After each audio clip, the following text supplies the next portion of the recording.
too. Yeah, Bubbies. It's going to be the last pair in this gilt pen. Another pair of 5 litters. It's going to be 5-2 is going to be the stout little gilt there on your screen currently. The bigger gilt on the back is going to be 5-5. So, again, these 5s are Dare to Compare, Kingpin, Dirty Secret.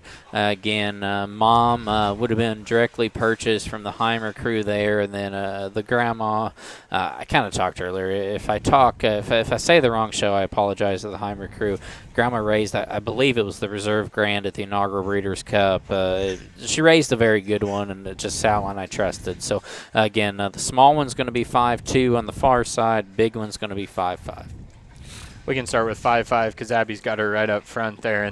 And that one, guys, I mean, she just screams base width all the way through. I mean, she's so wide and opened up down low. But then when you study her up high, she's green and immature and in terms of where her body type is and her look is, but still just stout-boned and good featured. So I think a gilt like that, when you take her home and put her on feed, I think there's a ton of potential down the road. Do I think that potential starts maybe in April? Maybe not, right? But I think when we get later into the show season, that gilt just gets better and better. And if you're the kind of feeder that likes to take one home, and when you get her on day 1, she gets better on day 10 and day 50 and day 70 and day 100. I mean, that's the gilt that's going to be the one that is only going to get better with time because she's greener bodied, like I said, but just has all that feature that comes with her that I think, she's only going to flesh up. She's only going to get better down the road.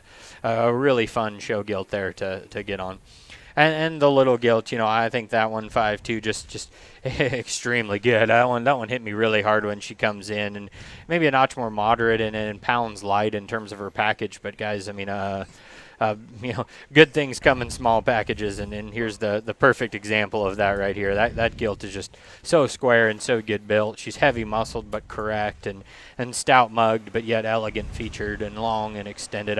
I like that gilt a bunch, and we've seen maybe one or two more that just get a notch more rigid in their spine, and I'll tell you what, I'm one of the more picky people on the planet about that, but this gilt doesn't scare me one little bit. I think just mellow her out a touch on protein. Like we've said, they're on full feed 19 here on the automatic feeders in the pen, and I think you mellow that one out just a little bit, and she relaxes and becomes one that you're just super excited about. So I think an awesome pair of gilts, and in my mind, and where they need to be at show-wise, both of them later maturing or later feeding type of gilts, but and an absolutely awesome pair. If you like the bigger outline, freakier looking one, or if you like the more moderate, kind of stouter, chunkier one that's still got some extension, I think a great pair and a good pair of females to look at. Jim? A little smaller gilt to 5'2" here. I really like that one. From the profile, look at her skull. I mean, she's really got dimension of skull and comes out of the top of her blade good, and she's heavy boned. And I would see this one maybe probably the earliest to be realistic, probably mid-August type of deal, and I go through September on into Kansas City and Louisville. Yep. I mean, that one is a stout featured one that can roll a long time, and it's not a bad thing. It's not to mean they don't grow. It's just to mean they could be good for a long time. There's nothing wrong with that. We got lots of shows anymore. We don't just show at County and State anymore. Yep. So I see her as being one of those that could really do that, and she's a shot lighter on pounds, but I see her that one getting very, very good over a period of time with a very, very big show wind and tying it all together with lots of stoutness. The Pig 5 on the other end, shot bigger on pounds, shot kind of slicker, neater, but still has a dimension to her jawline and heaviness of structure and good reach behind. And again, that's one that just over a period of time, as she kind of ties everything together, she's got good extension and cleanness and still got stoutness. And again, probably early August on down, I would guess, something like that. But she's really a bold one that ties a lot of good stuff together. Also, really good pair. That's an excellent litter. No, absolutely. Again, the Little Gilt 5-2, I thought Jim hit the nail on the head. If you have a July county fair, just do us all a favor and please don't buy that one.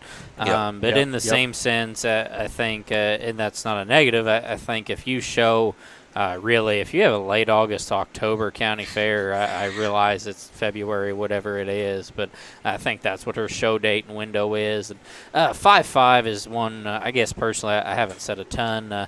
I like that pig really well. Honestly, yeah, I don't think she's really shown what she is in the preview ring, and sometimes that's just part of it. But I do think a lot of that pig. I think she has a lot of the positive values of that litter you've talked about, and maybe just hasn't shown it. But I think that one show early, show often, and can go a long time and be competitive. Again, the bigger goat there is 5'5", smaller, stouter goat's 5'2".